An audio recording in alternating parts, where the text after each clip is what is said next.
Section 5. Qualia, neither linguistic nor cognitive. Panksepp makes a clear distinction in this respect between qualia and concepts. As he explains, quote, "When you first saw the color red, you rapidly came to know all that you would ever know directly about this color. Your visual experience was not abstracted from other experiences. Seeing red or yellow or brown is not a concept because you are intelligent enough to manipulate symbols in the form of language.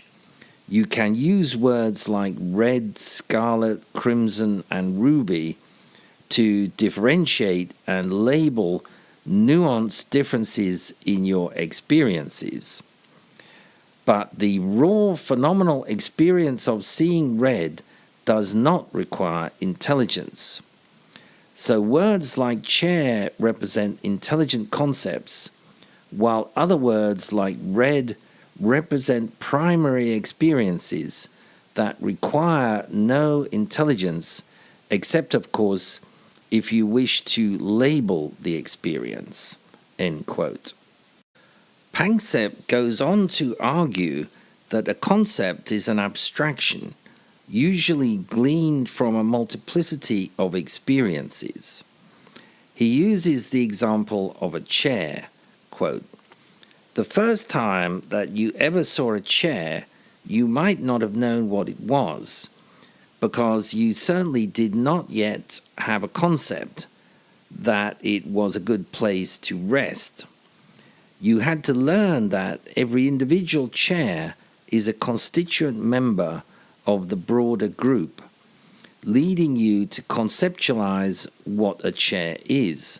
End quote. But then Panksepp objects to the position taken by Edmund Rolls, who has suggested that emotional evaluations somehow become concepts too, and that we only experience these emotions when we put these concepts into words. Panksepp comments, quote, "Only intelligent animals can do this, which is why he believes that only they can experience affects. We suspect that this may not make sense evolutionarily, for we know that people experience pain before having the concept of pain." End quote. And so forth for all the primary process emotions that Panksepp claims to have discovered. Given this view, it may be, as per Humphrey's theory earlier, that the drama and magic of consciously experienced emotions plus other qualia is what provides humans with their internal motivations, especially the motivation to go on living. However, according to the new conception of the crucial role of conscious emotion, Humphrey is underestimating the importance of qualia. They may indeed provide us with life motivation, but more importantly, from an evolutionary point of view, they may also provide us with flexibility of behavior. It's illuminating to contrast this idea of qualia and qualic emotion as providing the basis for behavioral flexibility with conventional functionalist ideas of qualia as simply a synonym for function or as completely irrelevant for function.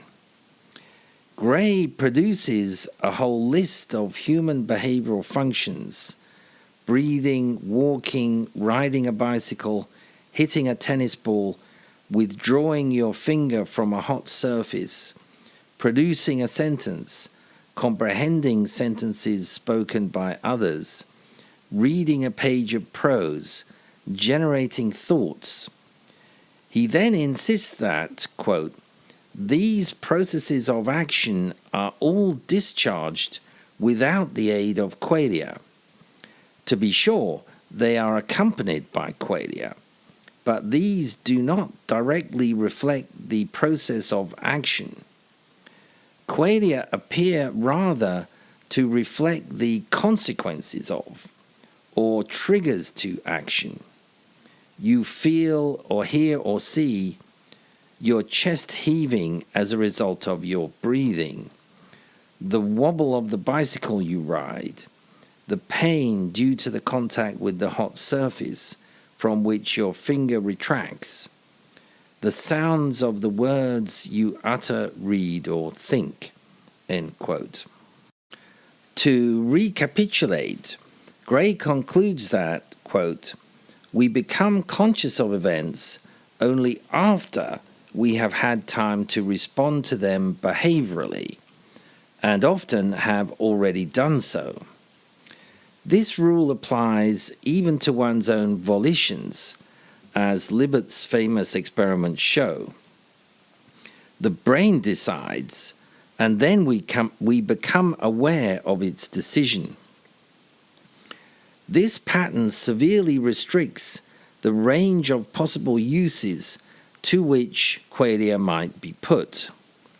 They clearly are not essential for what one might call online behavior, the kind of rapid reaction that saves you from a traffic accident these days, or saved our ancestors from the lion's maw in earlier times.